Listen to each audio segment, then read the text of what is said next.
The golden hush of a late autumn afternoon slipped through the linen curtains of a modest house on the edge of Asheville, North Carolina. The light spilled over the kitchen table like honey, illuminating dust motes dancing lazily in the air. Eleanor Mason, 78, sat alone, her weathered hands wrapped around a chipped porcelain mug. Across from her, the table was neatly set for two, a routine she hadn't broken despite the second chair sitting empty for nearly 7 years. The picture she held trembled slightly in her grasp. It was of her late husband, Daniel, tall, sturdy, the glint of youth and duty in his eyes, dressed in his army uniform the day he left for Vietnam. He had come back, but not as the man in the photo.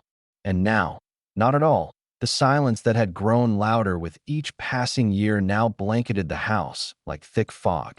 The only sound came from the clock ticking on the wall, each second carving deeper into Eleanor's sense of stillness. Across the room, her daughter, Camille Mason, stood by the door dressed sharply in a navy blue pantsuit. Her lips pressed into a determined line as she checked her phone, adjusted the strap on her purse, then took a deep breath. She turned, heels softly clicking against the tile. "Mom," Camille said quietly, "I need you to start packing." Eleanor looked up, confusion furrowing her brow. "Packing?"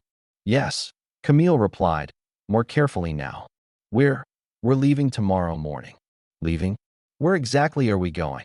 Eleanor asked, her voice tight with concern. Camille looked down, then out the window. "Somewhere better. A place with more support, more people around you. Somewhere you can be comfortable." There was a pause so long it felt like time itself had stopped. Then Eleanor's eyes narrowed. They were still sharp, still piercing, even with age. "You're putting me in a home." "No," Camille said quickly, too quickly. "It's not like that.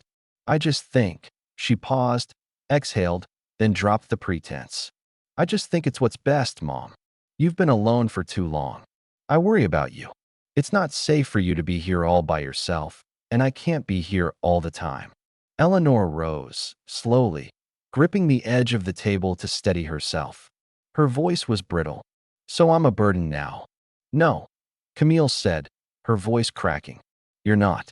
I'm doing this because I care. I want to make sure you're okay. I gave up everything to raise you," Eleanor whispered, her hands trembling. "And now you repay me by taking me away from the only place I have left?" Camille stood frozen, her mouth open but silent. There were no words that wouldn't wound. Eleanor didn't raise her voice. She didn't slam anything or cry. She turned and walked down the hall to her bedroom. Inside, she pulled her old suitcase from the closet, the same one she'd used on her honeymoon. She laid it open on the bed, the lining faded but intact, and began folding clothes with practiced hands. Her Bible, her mother's quilt, a small ceramic owl Camille had made in second grade. All went in carefully. Camille didn't know, and Eleanor wouldn't say it aloud, but the weight of loneliness had grown heavier with each winter. Her joints ached. The stairs had become enemies. Some nights, she found herself whispering to Daniel's old photograph, asking if he could just come get her. But she would never say that. Not to her daughter. Not to anyone. That night, Eleanor barely slept. She woke in fragments, memories flooding her mind in cruel waves.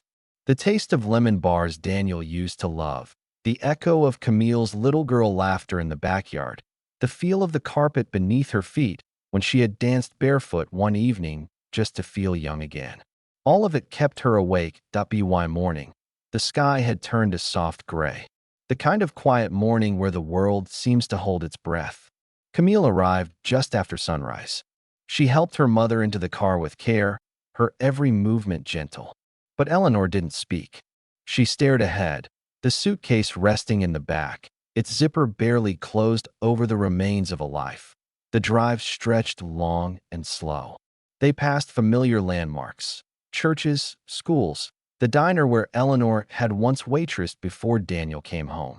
Camille tried to start small conversations, but Eleanor responded with short nods or silence. Then they turned off the highway onto a gravel road that wound through woods bursting with wildflowers and whispering pines. Eleanor straightened in her seat, "Where are we?" she asked, her voice suddenly alert. Camille didn't answer right away. "You'll see." There were no signs. No institutional buildings. No gated fences or medical staff waiting at a door. Just trees. Then, just as the road curved, a house came into view. Not just any house that Eleanor's breath caught that it had blue shutters. A wide wraparound porch with rocking chairs. A flower garden filled with marigolds. Wind chimes swayed softly near the door. It was the house. The house she and Daniel had designed in sketches nearly 4 decades ago. A dream that had died when they sold the land to pay for Camille's tuition. She stepped out of the car, slowly, clutching the door for support. This can't be. Camille was already around the car, tears bright in her eyes.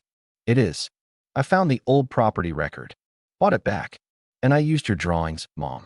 I used every little sketch you left in that red binder. We rebuilt it, just the way you wanted." Eleanor turned to her daughter, her voice barely audible. "But why?" Camille stepped closer, gently taking her mother's hand. "Because you gave up your dream, so I could live mine. You sold your peace, so I could chase opportunity. I wanted to give something back."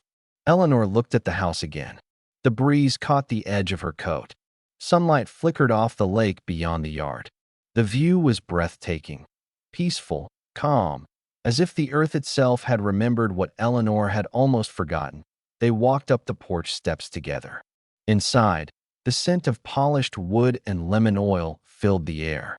A fireplace stood ready for winter, a crocheted throw draped over the couch. Photos lined the mantel. Daniel in uniform, Camille as a child, and one Eleanor had never seen before. The three of them together at the beach, smiling, sun-kissed. Eleanor wandered room to room, running her fingers across furniture, her heart swelling with every familiar detail.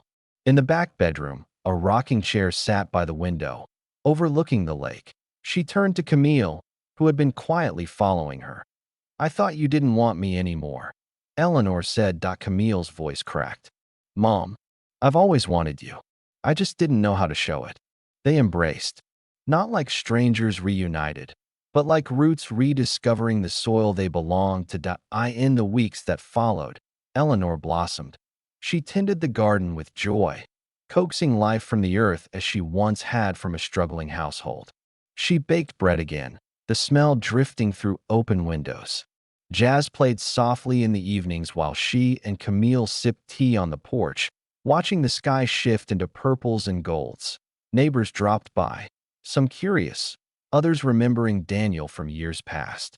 One brought a town scrapbook, and there, on page 42, was a photograph of Eleanor and Daniel dancing at a 4th of July picnic, their faces young and full of promise. Every weekend, Camille returned. Sometimes with groceries, sometimes with fresh flowers, sometimes with nothing but stories and laughter. And every time, Eleanor met her at the door, no longer with weariness in her bones, but with light in her eyes. One morning, while planting lavender by the edge of the porch, Eleanor looked up. "I used to think dreams died when you gave them up," she said. "But maybe some dreams just wait. Maybe they bloom when someone remembers them." Camille knelt beside her, brushing dirt from her hands. "Or maybe they bloom when someone loves you enough to bring them back." The wind stirred. The lake shimmered. The chimes on the porch danced again. Eleanor looked toward the water, her voice soft. "I'm not going to a nursing home, am I?" Camille laughed, tears in her voice. "You're already home, Mom." And this time, Eleanor believed it. Not because someone told her, but because in the warmth of that house, in the scent of fresh lavender, in her daughter's steady presence, and in the sound of wind through pine trees, she could feel it. Home wasn't something you left behind. Sometimes, it was something that waited patiently until you found your way back.